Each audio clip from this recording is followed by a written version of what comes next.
up here and we should be set to go. So we are going to do a little review of interface as well.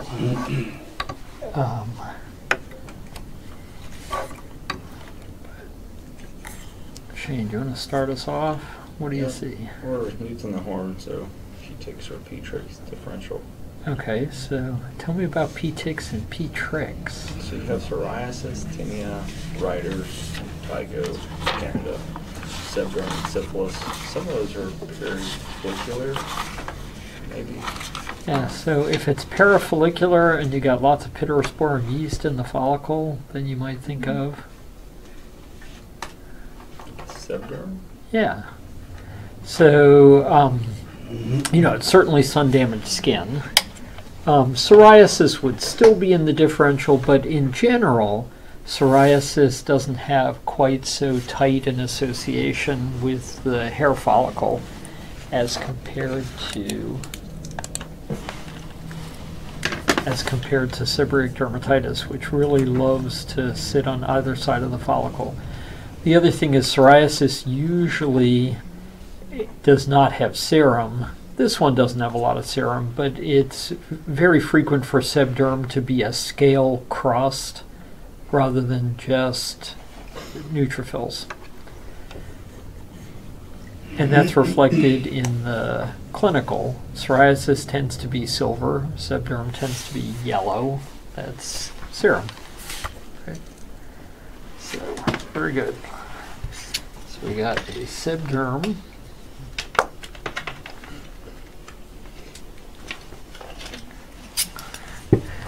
Okay.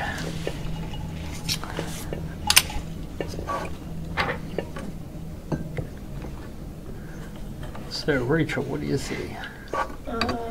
Looks like a lot of lymphocytes.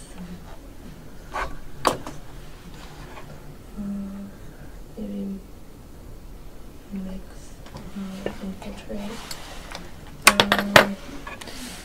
Yeah, so lymphocytes usually don't have cytoplasm. Here you've got, let's get ourselves in focus there nicely. You've got eccentric nucleus, a little, so some plasma cells. Yeah, a little paranuclear hop that's clear, and then gray cytoplasm, so lots and lots of plasma cells. Yeah. Kind of a band of plasma cells. Doesn't look like there's very much like acanthosis. So this, it's a little hard to tell because the stain is pale, but there's no bundle dermis here, so it looks like a mucosa. Okay. And for a mucosa, it's kind of a plate-like acanthosis, So is this like but the keratinocytes are kind of flat. yeah, so Zunes down there. Yeah, exactly. So a Zunes looks a little Zunesy. Let's see.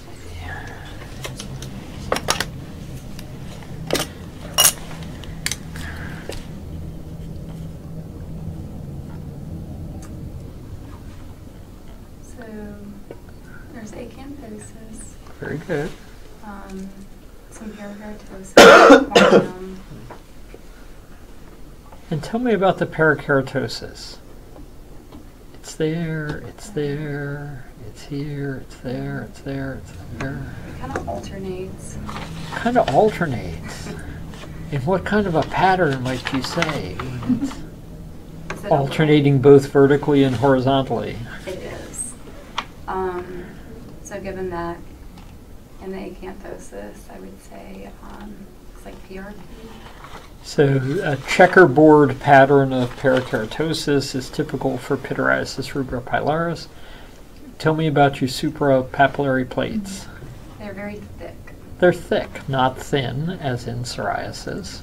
You don't have any erythrocytes in the blood vessels. Psoriasis, usually the vessels are filled with blood, and the erythrocytes are typically in rouleau formation, like a, you know, like you're at a casino and they've got all the chips lined up in a rouleau, right? Not that you would have any experience with that. And then sometimes near the adnexa you see a little bit of acantholysis. I'm not particularly seeing it in this, but acantholysis near adnexal structures is normal and expected in PRP. Okay. So, let's see, Michelle. Alright. Looks like we have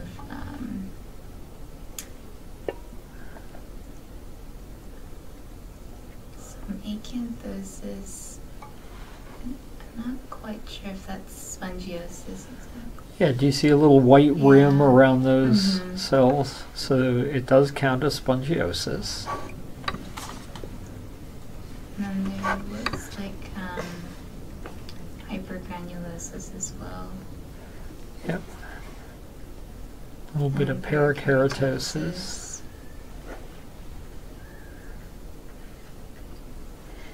And there, you tend to lose your granular layer where you've got parakeratosis. That's normal.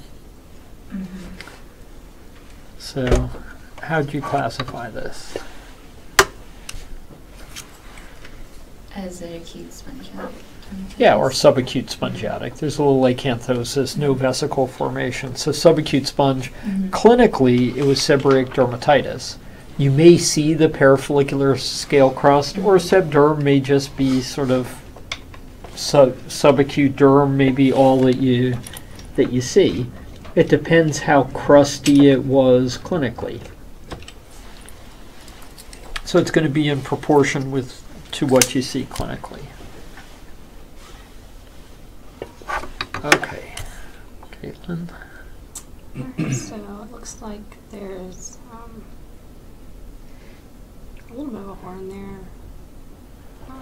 In the stratum Yeah, corneum. so the stratum corneum here is thicker than the suprapapillary plate, so that's definitely hyperkeratosis, right? And then let's see, the papillary plates are pretty thin here.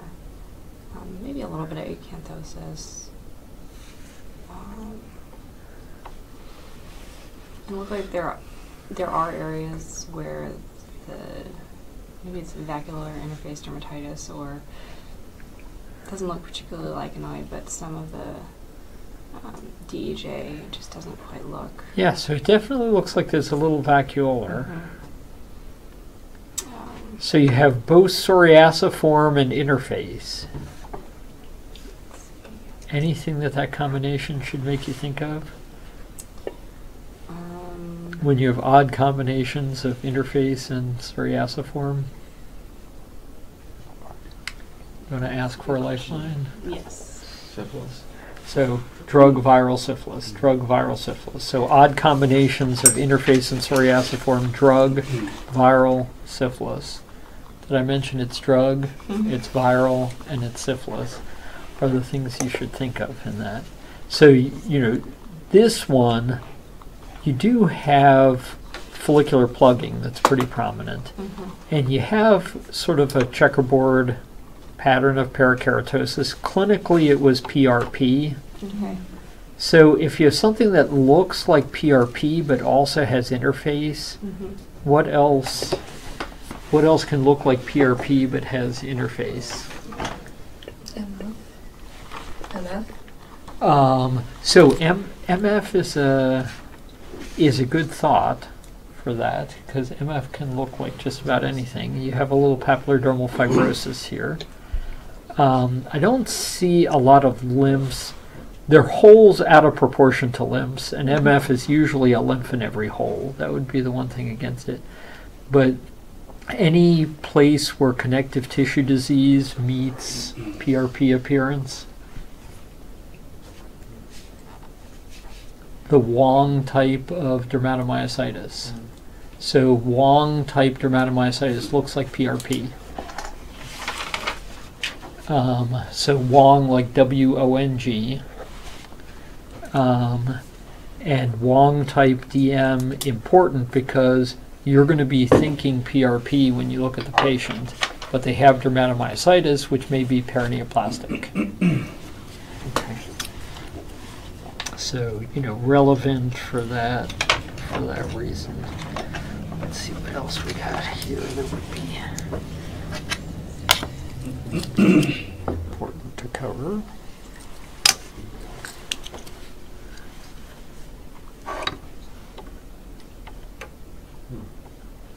That probably doesn't belong in this box.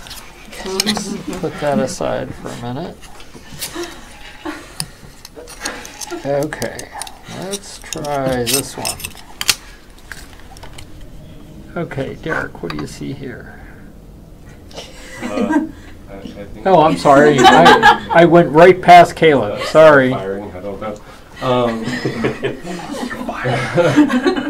Looks like a lot of parakeratosis. Kind of looks like almost a discrete papule, really. Anything else in that parakeratotic horn? There probably are some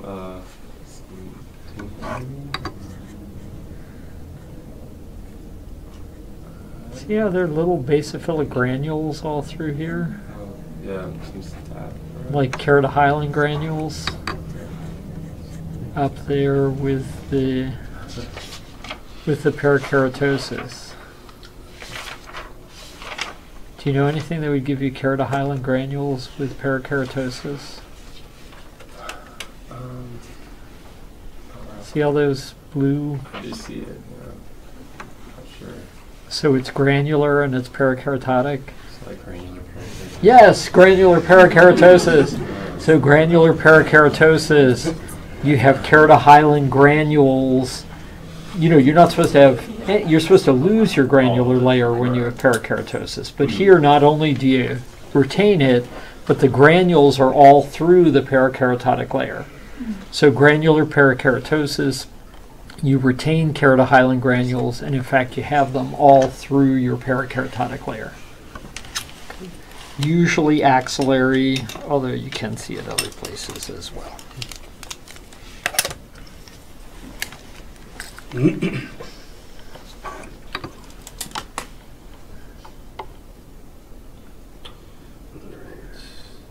Looks like there's a subcorneal pustule. A subcorneal pustule. And how about the And there's some acanthosis and some spongiosis.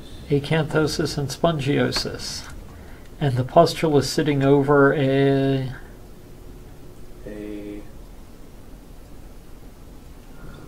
or an.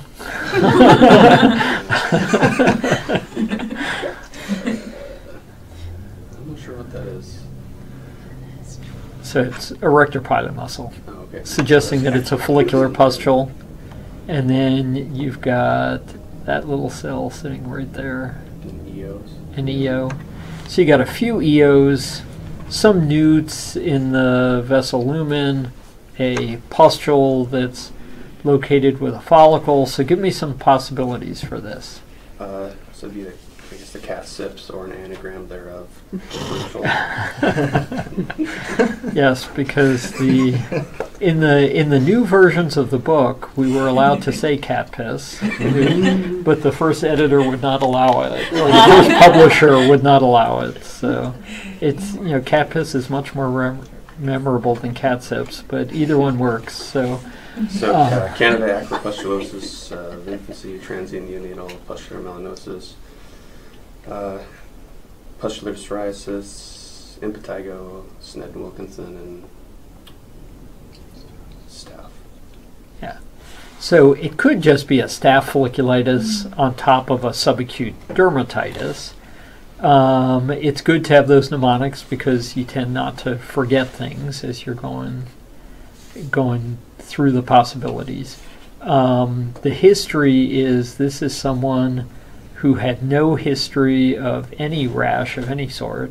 Started on a beta-lactam, the face started to swell, there were pustules all over the face, and now there are little pustules all over the body. AJEB. Yeah. So acute generalized exanthematous pustulosis usually follows a drug, most commonly a beta-lactam, begins on the face, generalizes to the whole body. And when it clears, they don't have psoriasis. They didn't to begin with.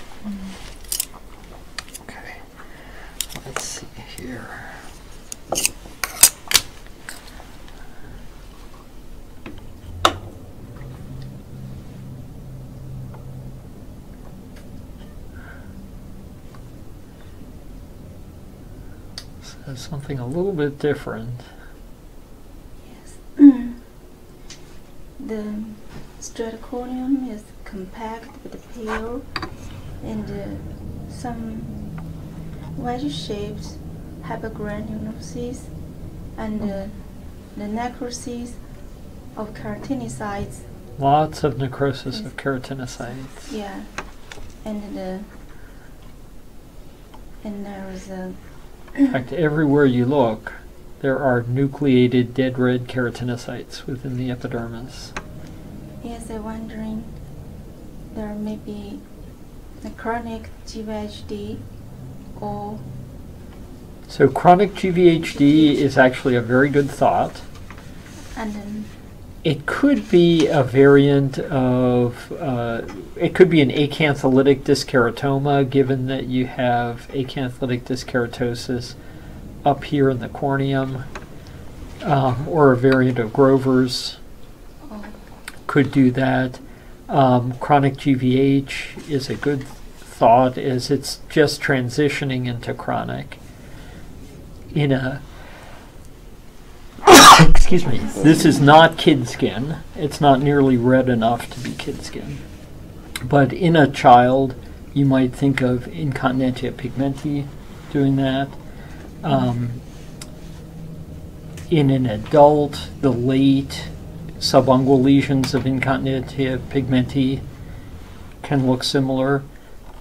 And in an adult with cyclic fevers of unknown origin and lots of dyskeratosis in the epidermis like that, what would you think of? And a ferritin through the roof? It's a Stills feature. So Stills can look very IP-like with lots of dyskeratotic cells. So that's kind of your differential for that one. Okay. Let's see what else we got here. Good. Okay.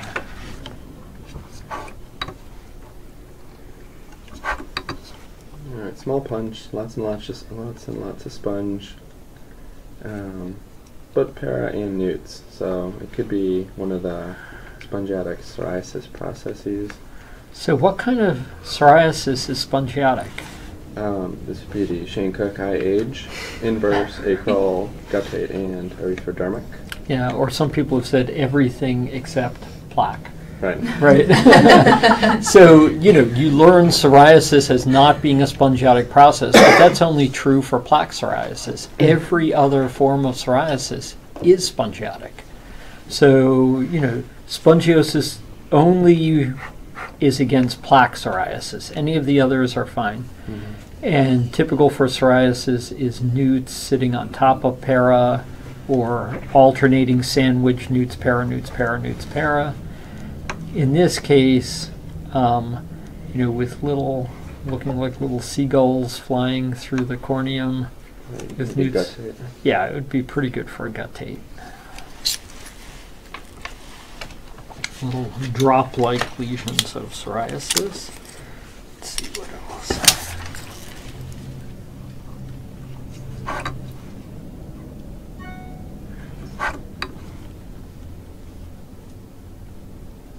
So, pretty attenuated epidermis. Fairly attenuated. There's some superficial perivascular as well as a little bit of interface injury. So there's a little bit of interface injury, some perivascular, and then here, there's a little sponge, right? Mm-hmm. So it can't decide. You know, there's not a whole lot of each, but there's definitely vacuolar and there's definitely sponge. It can't commit, right? So what kind of things can't commit to either spongiatic or interface? We have a similar differential to before. The mixed patterns of viral syphilis, I think that maybe with extravasation of RBCs it could be like a PLC, but it's really not a lymph node hole. Yeah. Maybe So a connective tissue. So connective tissue possible, although the sponge would be a little unusual. drug viral syphilis, should be at the top of your list. Red cell extravasation with interface makes you think of pityriasis lichenoides, but that really should be a lymph in every hole pattern. And this is holes with very few lymphs present. I don't know if a PPD would fit in this category. Yeah, possibility of pigmented purpuric eruption, except that tends to be capillaritis, and this is, fairly deep for a capillaritis. And the history that came with this was morbilliform drug. It's important to know that the history of morbilliform drug is also the most common history that comes with syphilis. So, drug viral syphilis, you have endothelial swelling here, you have maybe just a little bit of interstitial busy. It probably buys a spirochete stain as well as drugged. This one, apparently the upshot was drugged, but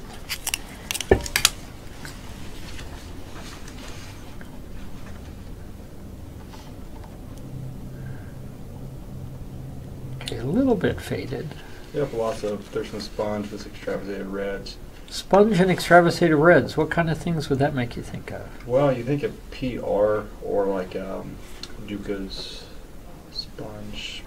Yeah, so Ducas and Capitonochus, spongiotic, So that one has some pigmenting purpura, That one has some peripheral traces, so probably PR. yeah, or pityriasis rosea. Again, it's a little bit post-capillary venial, whereas pigmenting purpura tends really to be capillaritis above post-capillary venial. So more like pityriasis rosea. Very well done.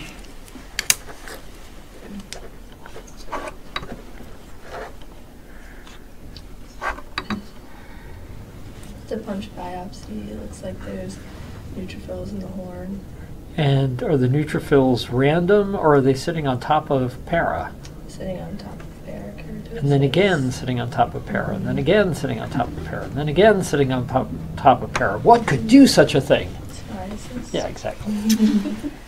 That looks like psoriasis. And remember, anytime you say psoriasis, that includes Reiter's, because Reiter's is it's basically what psoriasis looks like when you're B27 positive and get VD. And you're a dirtbag. Yes, that is true. So the Europeans no longer call it Reiter's because Reiter was not a very nice person. So they call it reactive arthritis syndrome. There's acanthosis of the epidermis. Looks like there's some spongiosis in there as well. Newts and para in the corneum. Okay, so what things could it be? It could be one of the IH forms of psoriasis. Yes, it could be psoriasis, or it could be impetiginized eczema, right? In this case, the newts are kind of in between para. They're not necessarily sitting on top of para. There's plenty of para away that doesn't have any neutrophils. You'd still have to keep both in the differential. This absolutely could be a form of psoriasis that's not plaque psoriasis, or it could be an impetiginized eczema, and apparently the history was impetiginized eczema, but could be either.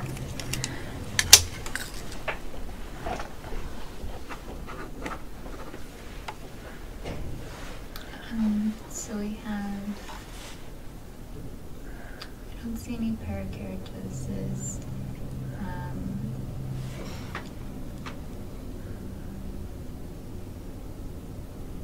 Savant bodies. Yeah, savant bodies. Do they belong in this chapter? Or is everything you've done year to date fair game? So it has that interface dermatitis. Yeah, so is this an acute active interface dermatitis? It's probably burnt out with the savant Yeah, bodies. exactly. So this is like a burnt out. You've got a little bit of acanthosis left, so you might confuse it with a psoriasiform dermatitis. and you have, you know, lots of savant bodies, pigment incontinence, so it's just the late stage of lichenoid dermatitis. Burnt out lichenoid.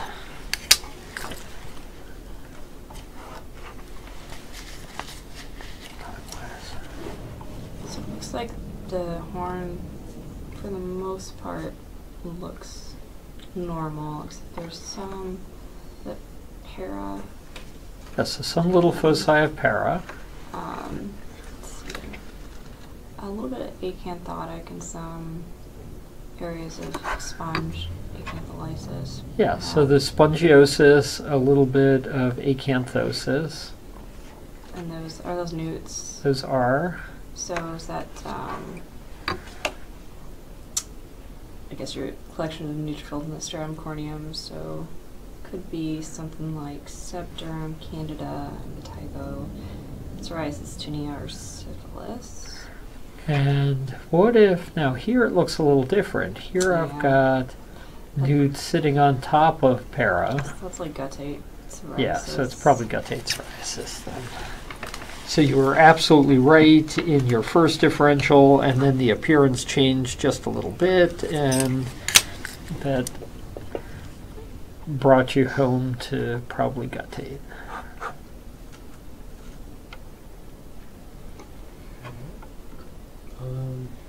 Some spongiosis here throughout.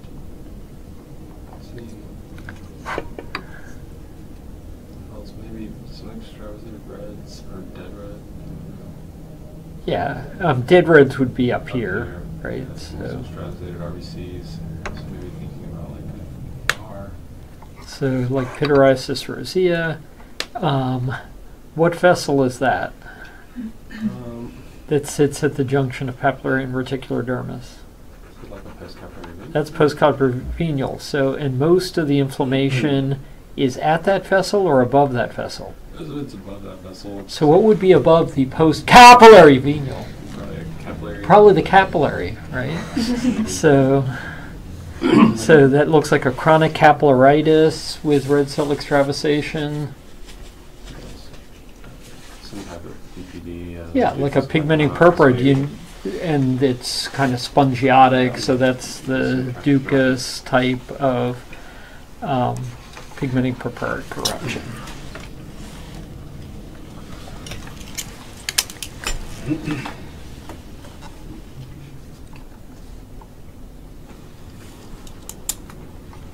All right, looks like there's some neutrophils, parakeratosis in the horn.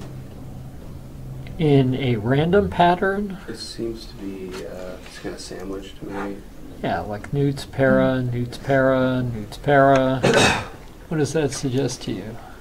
Psoriasis. Psoriasis. Very good. And anytime you say psoriasis, writers is in the differential.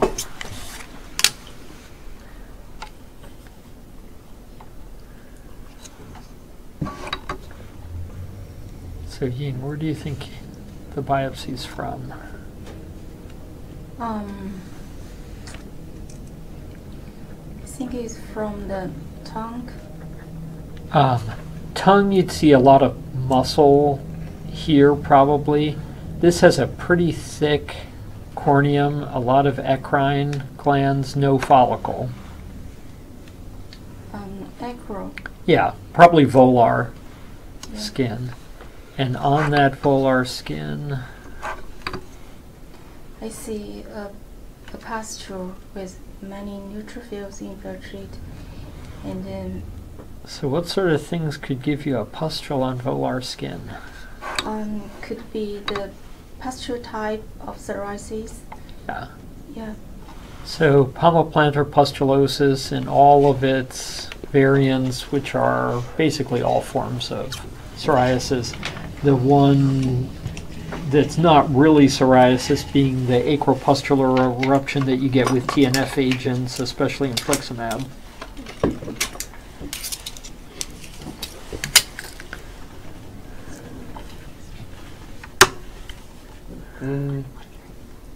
Someone says that syphilis gestalt feel, slender, acanthosis, So long acanthosis, which is one thing that you definitely can see with syphilis, long, slender, sexy, reedy ridges, if you will.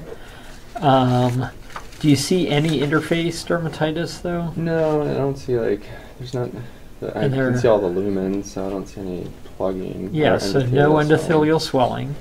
Lots of vessel and lots of vertical streaking of collagen. Kind of like an LSC. Kind of like a picture. lichen simplex chronicus. And that certainly will give you acanthosis and elongated acanthosis as well. Mhm.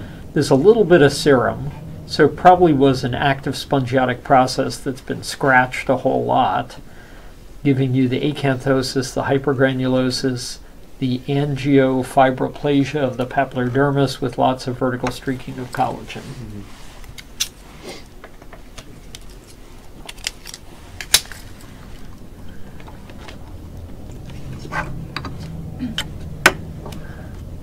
Alright, so kind of a compact horn with para Yep, and then spongiosis. yep. Superficial perivascular. Looks like there's been some breakdown of RBCs, maybe some melanophages. Or Yeah, so there's probably a little Cirrhosis. pigment incontinence, and then what's here? you've got the fibroplasia, Yeah, fibrosis. concentric papillodermal fibrosis suggests, Rubbing. yeah, or chronicity. Yeah. So it can be something that's been rubbed that tends to give you vertical streaking. Concentric fibrosis is just something that's been very chronic. So tinea, atopic derm, MF, anything that just goes on and on and on. So this is, you still have active sponge and para, Mhm. so it's kind of subacute to chronic dermatitis. And in this case, history was just a very long-standing allergic contact dermatitis, but it could be atopic, it could be anything. I don't particularly see epidermotropism or basilar tagging.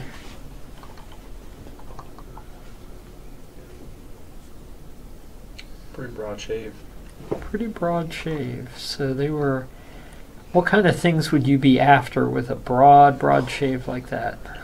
MF. Or, Yeah. like melanoma. But I Yeah. think there's like a little flat, well, or in the horn, there's a little bit of compact corneum, so think of like tinea maybe. Yeah. So this was probably a big, broad, scaly patch on the thigh or butt that they were thinking MF, right? Because they took a big broad, and you absolutely correctly picked out that you have a basket weave corneum sitting on top of a layer of compact red. That is a major clue to tinea. So this big, broad, scaly patch rule out MF was tinea. Well done.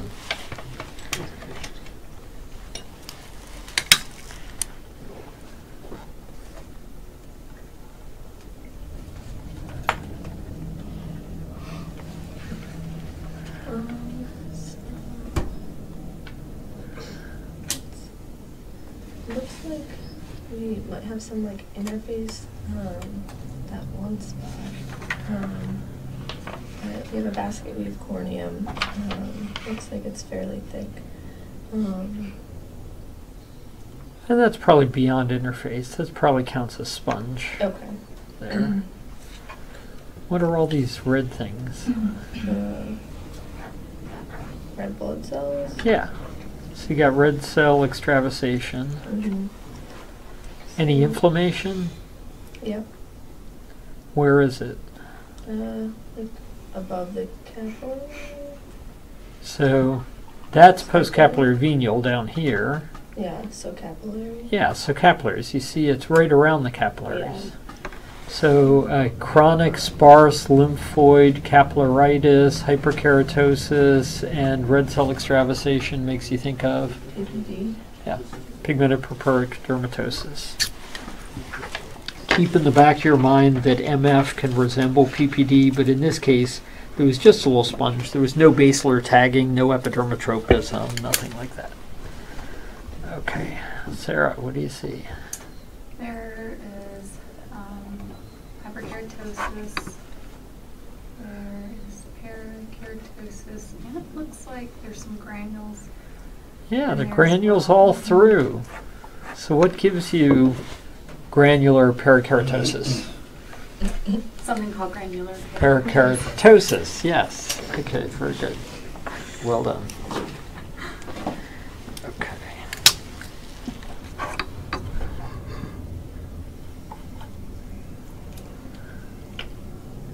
Looks like we have band-like infiltrate. Okay.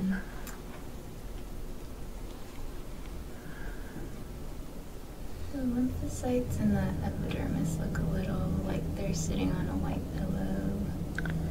Okay, so they're sitting on a vacuole. So then, next thing you're going to look at, are they larger than those below, darker, more angulated? In this case, I'd say probably not particularly.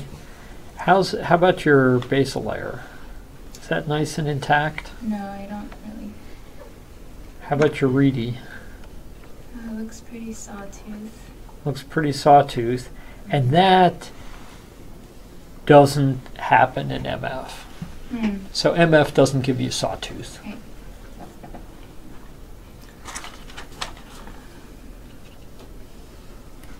So what do you think? So you said lymphs, band-like, sawtooth, A bit like an savate body. dermatitis. Yeah, It's a so bit give me a burnt out. differential for a lichenoid dermatitis. I don't see para, I don't see EOs. Yeah, it could be lichen planus. So it could be LP. Anything else? It could be benign lichenoid keratosis. Yeah, it could be BLK. One of the clues to BLK is a mixed corneum. Right. It's compact, it's dense, it's parakeratotic, it's not. It's all mixed up, right? That's typical for a BLK. I don't see any extravasated reds to make me think of pityriasis lichenoides. Okay, and pityriasis lichenoides usually doesn't sawtooth. It's a lymph in every hole pattern with no sawtoothing. This is more a lichenoid dermatitis that chews up your basal layer. So you said LP, BLK. What else? I know, like, it could be hypertrophic lupus. Or So erythematosus. lichenoid lupus, which tends to be acral, usually hypertrophic. So it's almost Ka-like, the epithelium. This isn't so Ka-like, but it's good to keep that in mind as a possibility.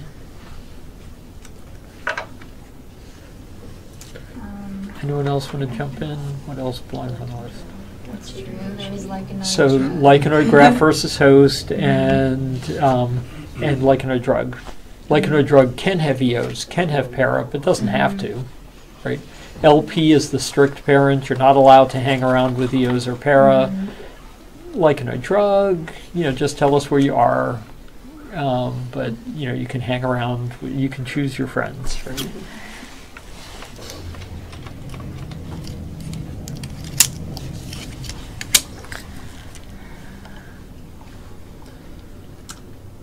So it looks like we have extravasated red blood cells Lots of extravasated reds. and a little bit of sponge in there. So spongiotic process with extravasated reds, name 2. It's either PR or the pigmented. Okay, and you are absolutely correct, and this was PR. But what if instead of spongiotic you saw interphase? What would give you interphase with red cell extravasation? It could be like pityriasis lichenoides or the pigmented purpura. Very good. And it's no more complicated than that. So very good.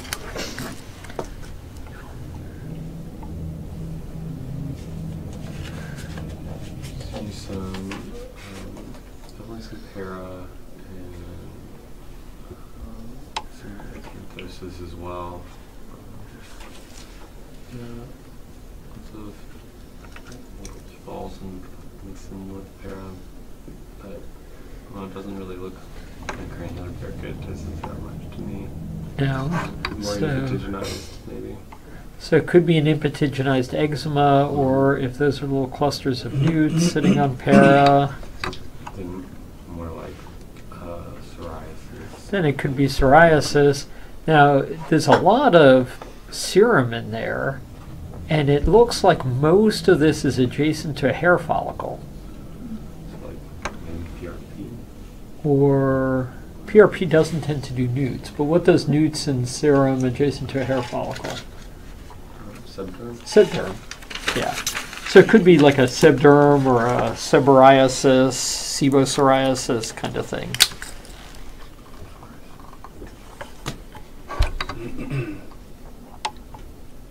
Pretty deep punch. So it's a pretty deep punch. With a deep infiltrate. Superficial and Superficial. deep infiltrate.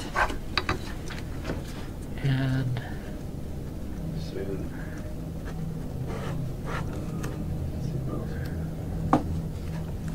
Kind of I guess it's an acute horn. yeah, pretty.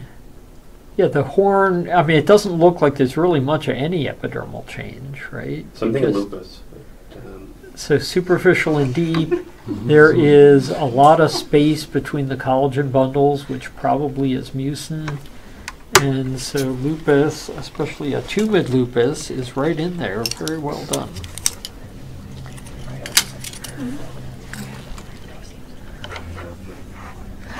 No one.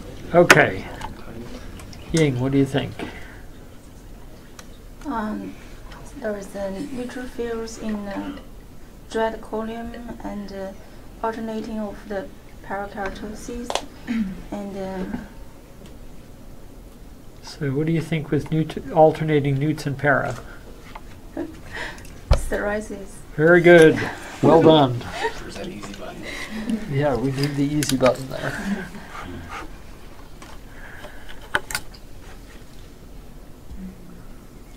Okay, so you got an interface derm. Looks, for the most part, kind of mixed. I see some vacuoles, but there's also kind of what looks to be obliteration of the basal layer. I'm a little nervous with kind of the bare underbelly look to those vessels below it. I don't think that's really playing into it, though. So with a bare underbelly, there is actually a very distinct bare underbelly, right? Where there's no infiltrate below.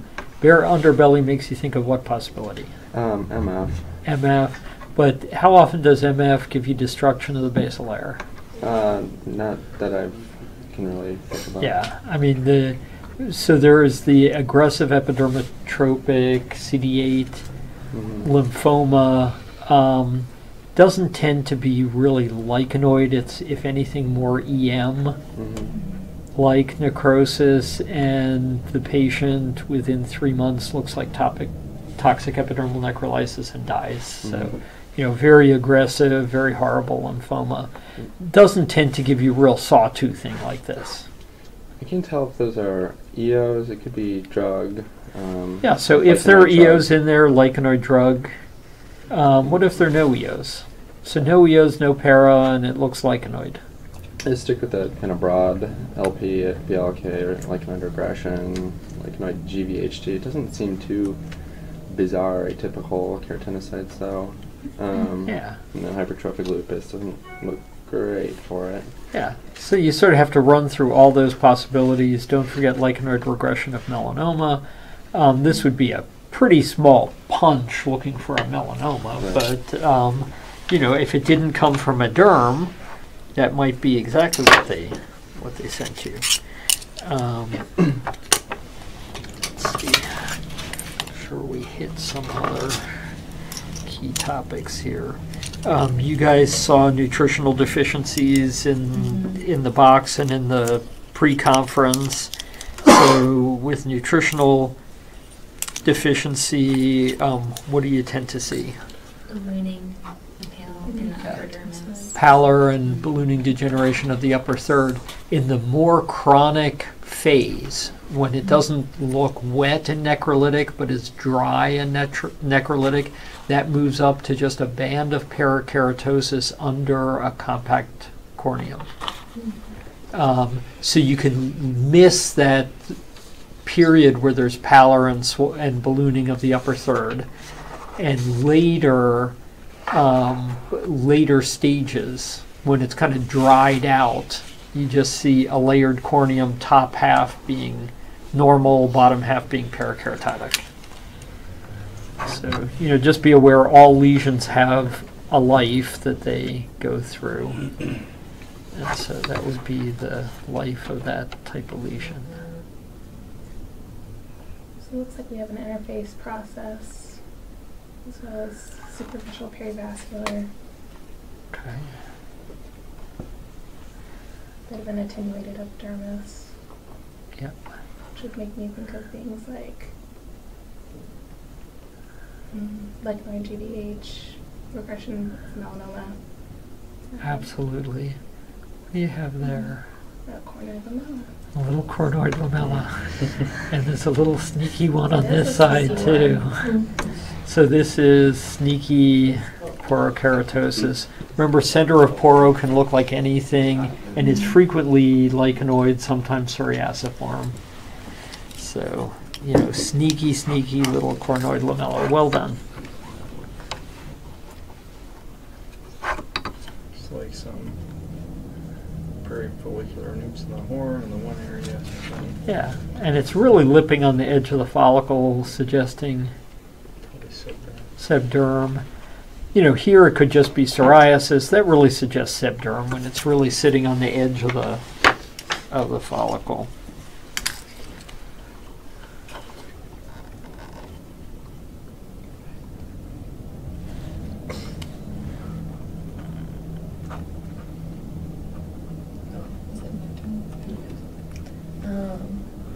So got infiltrated what looks like lymphocytes. Yep. And then some, I see like one dead red, I think. And then Yeah, some one dead vacuole- red. Yeah, some vacuoles that. So if you had to put it into a broad category, what category would you put this? I think vacuolar interface. Yeah, so interface, vacuolar usually doesn't give you dead reds. Okay. And so if you see a dead red and then here you see sawtoothing, So more like any dead red is a clue that there's going to be sawtoothing somewhere. Okay. A pure vacuolar should not give you dead reds. Right? So tell me about the horn. Looks like it's pretty compact. Yeah, pretty compact. Tell me about the horn. There's like red blood cells, so red blood cells. Yeah, and is it compact? No. Now tell me about the horn. Might be some inflammatory cells in there. Or para. Yeah. So you're telling me the horn is a compact, non-compact, parakeratotic, non-parakeratotic Yeah. horn sitting on top of a lichenoid infiltrate. What does that suggest? I mean, it makes me think of like Ilvin. but So there's no Ilvin has granular underneath where it alternating changes. ortho and para Okay. with loss of granular. What has a lichenoid dermatitis with a really mixed up corneum? You can call for Yeah, a I don't- lifeline. BLK. BLK. That's a clue to BLK, that your corneum's all mixed. Right? Your corneum can't decide. Is it compact, non-compact, para, non-para? It's all mixed. Okay, that's pretty typical for a BLK.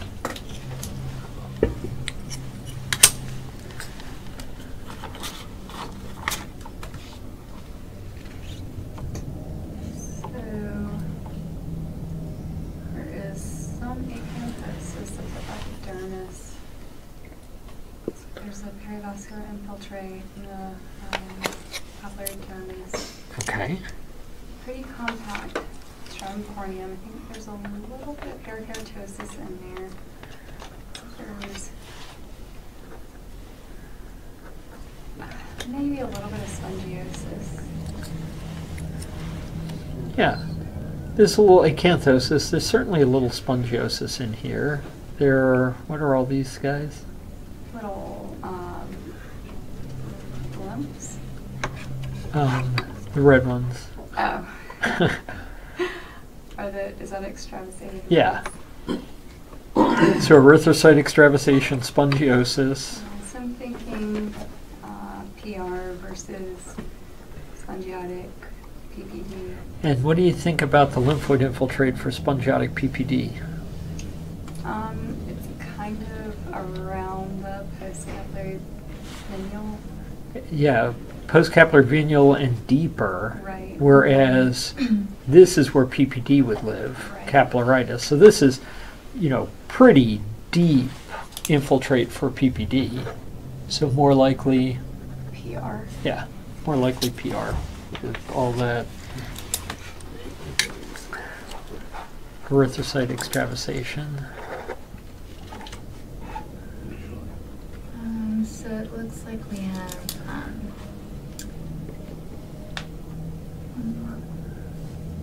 spongiosis, acanthosis, Spongiosis, acanthosis, what kind of cells?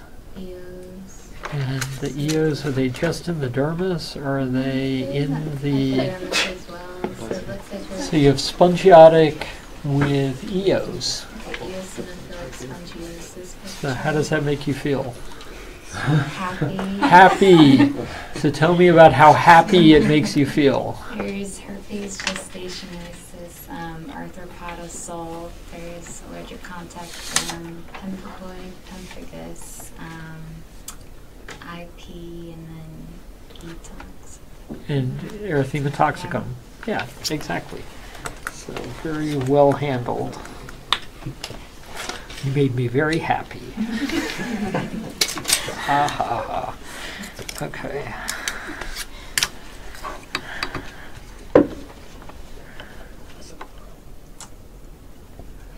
Okay, there's definitely sponge in this one. Yeah, definitely sponge. And then, what's that? Those don't particularly look like neutrophils. Yeah, they're not newts. They have a lot of cytoplasm. They have reniform, kidney bean-shaped nuclei. Are those Langerhans? Yeah. So, Langerhans cell microabscess. Does that mean LCH? What does that mean? That's a good question. That's fine in spongiotic. That Oh. just goes with subacute spongiotic. Okay. Is that you get these, they often look vase-shaped. This one's more round, but often they sort of taper and then flare out again like a vase. So little vase or vase-shaped Langerhans cell microabscesses are really typical. Here's another one. They just go with subacute dermatitis. Okay. Yeah, so that's normal, and you don't want to overcall them as anything else. They're just a feature of dermatitis. They, have to do with the antigen presentation.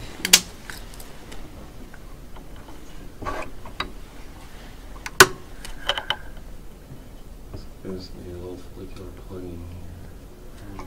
Yeah, probably a follicular spine, right? Mm-hmm. Some acantholysis around the follicle there. So acantholysis or interface? Maybe it's interface. So interface change, and what portion of the follicle? Just that, like the isthmus. Yeah, isthmus is going to be more down here, mid-dermis. That's kind of where isthmus meets infundibulum. So it's kind of undecided, right? Between isthmus and infundibulum. So what's your differential for an interface dermatitis affecting the follicle, and then you got a follicular spine? Maybe lupus. So lupus, or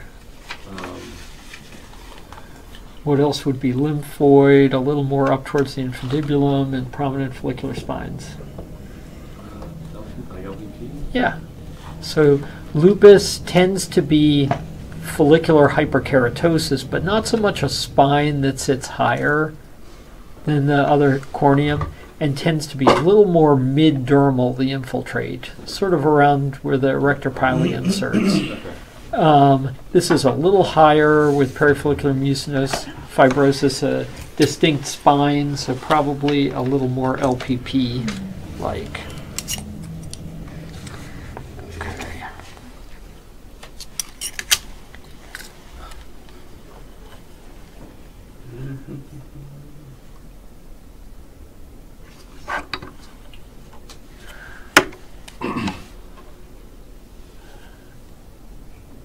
So there's some spongiosis. Yeah, so if it's spongiotic dermatitis NOS, what's your differential? Spongiotic contact, nummular stasis, id, tinea, PR. Pretty good. And clue in PR is often red cell extravasation. How about drug? Is drug ever spongiotic? Yes. What kind of drugs? Calcium channel blockers. And then ACE inhibitor would be number 2.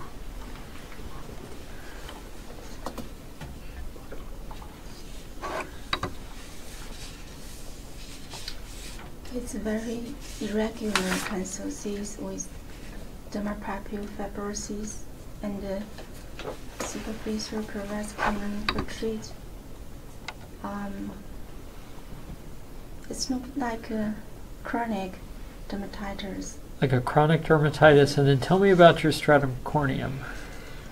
There is compact underlying black wave, so could be tinea. Could be tinea, and in fact, see that little blue thing right there? That's your hyphae sitting right at the junction of the compact red and the ortho.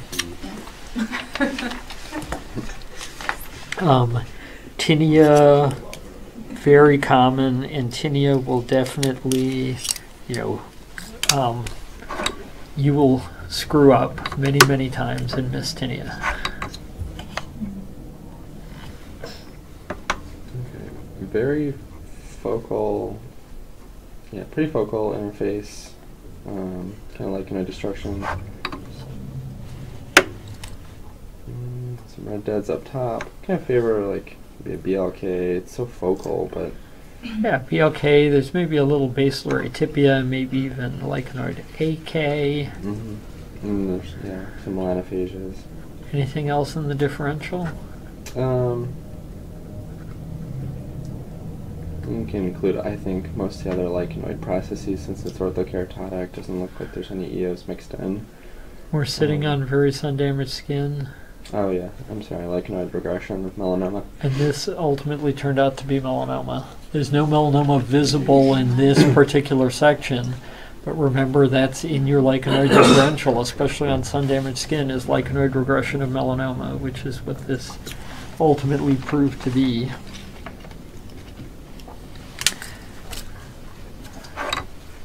Okay, something totally different.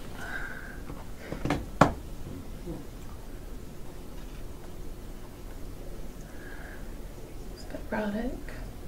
Fibrotic. Looks like a papule. Yep, fibrotic papule. Sebaceous skin. Sebaceous skin, so you're probably where? Nose, maybe. Yeah. Fibrous papule. Yeah, like fibrous papule. What else would give you a big zone of fibrosis? This is strongly CD34 positive. That's strongly CD34 positive. I've got this bumpy central face, these pale papules, and I dropped a lung when I was 16. Like a trichodiscoma or a... Yeah, like trichodiscomas and marker for... Burthog-Dubé. Yeah. Early, so Burthog-Dubé in your teens you get pneumothorax, and then in your 40s you get, renal oncocytomas. Well done. I think that's it. Thank you.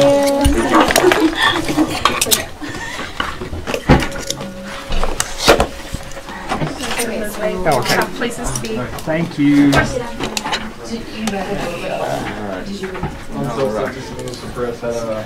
Yeah, so there's nothing really else.